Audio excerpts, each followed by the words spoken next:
Ketua Komisi Pemberantasan Korupsi atau KPK, Firly Bahuri merespon hasil temuan Indonesia Corruption Watch atau ICW yang membeber ada puluhan nama bakal calon anggota legislatif, mantan terpidana kasus korupsi yang masuk dalam daftar calon sementara.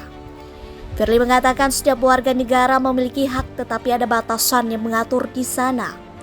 Firly mengatakan ada beberapa regulasi yang membuat seseorang bisa maju sebagai caleg meskipun rekam jejaknya sebagai mantan koruptor. Ia mengatakan tokoh tersebut harus menyatakan kepada publik bahwa pernah menjadi narapidana.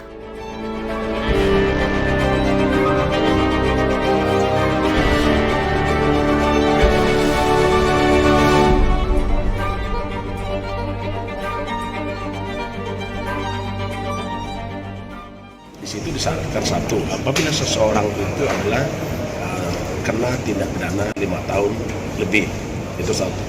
Yang kedua, tidak sedang, bahasanya tidak sedang menjalani pidana. Nah, ada keterangan di dalam putusan judicial review itu satu, seketika orang itu merupakan suatu narapidana, maka dia harus mengumumkan bahwa dia pernah menjadi narapidana. Ia menyebut caleg itu juga harus memberikan pernyataan kepada publik jika pernah berkasus. Hal ini diwajibkan supaya publik tahu rekam jejak sosok yang dipilih. Menurutnya semua kembali kepada kehendak rakyat, apakah ingin memilih atau tidak. Ia mengatakan setiap warga negara memiliki hak dalam berpolitik. Ketentuan itu, kata dia, sesuai dengan regulasi yang berlaku.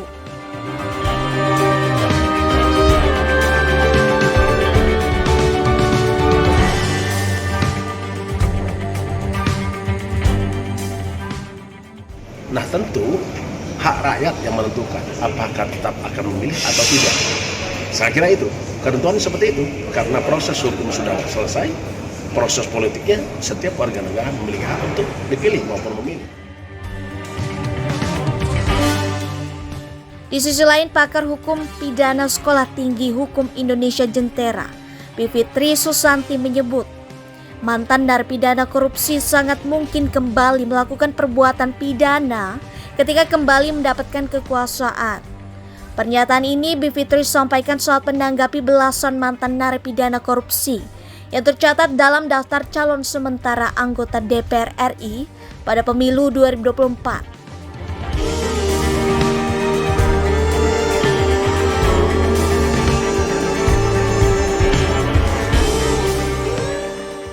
Jangan lupa bahwa potensi diulangnya perilaku koruptif itu jadi sangat besar ketika seseorang diizinkan kembali memegang kekuasaan. Bivitri mengatakan, korupsi merupakan tindakan pencurian yang dilakukan dengan kekuasaan. Menurut dia, para mantan narapidana korupsi itu harus dicegah agar tidak sampai kembali menduduki kekuasaan. Sebab korupsi bukan persoalan budi pekerti melainkan sifat rakus. Bivitri juga menyesalkan adanya dasar hukum bagi mantan narapidana korupsi yang kembali menjadi caleg. Hal ini juga diperkuat dengan peraturan Komisi Pemilihan Umum atau PKPU yang membuat peluang lebih besar bagi mantan narapidana korupsi maju sebagai caleg. Ia lantas mempersoalkan tindakan para pemilik otoritas yang hanya melaksanakan hukum tertulis. Padahal produk hukum seperti undang-undang dibuat oleh pemerintah dan DPR. Sementara itu, 9 partai politik di parlemen memiliki kepentingan mereka.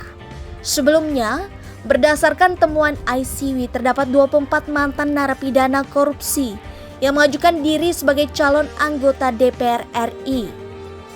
Beberapa dari mereka pernah tersangkakan oleh KPK dan Kejaksaan.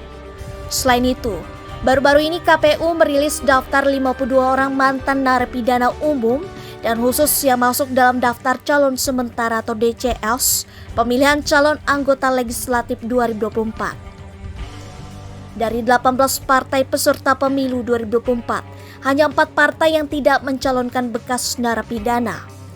Partai itu adalah Partai Gelora, Partai Solidaritas Indonesia, Partai Kebangkitan Nusantara atau PKN, dan Partai Bulan Bintang atau PBB. Sementara 14 partai lainnya mencalonkan mantan narapidana termasuk kasus korupsi. Beberapa dari mantan narapidana korupsi itu adalah mantan Kabar Eskrim Susno Duaji yang maju di Dapil Sumatera Selatan 2 dari PKB. Kemudian Mohtar Muhammad yang menjadi terpidana kasus suap di lingkungan pemerintah Kota Bekasi maju dari PDIP. Beberapa mantan terpidana kasus korupsi juga maju dari Partai Golkar seperti Wendy Melva, Syahraza Zadin, dan Tuku Muhammad Nurlip. Kemudian mantan Wali Kota Medan Abdillah dari Partai Nasdem, Rosalin Kase dari Partai Buruh, Idam Holid dari Hanura, dan Evi Susanti dari Partai Demokrat.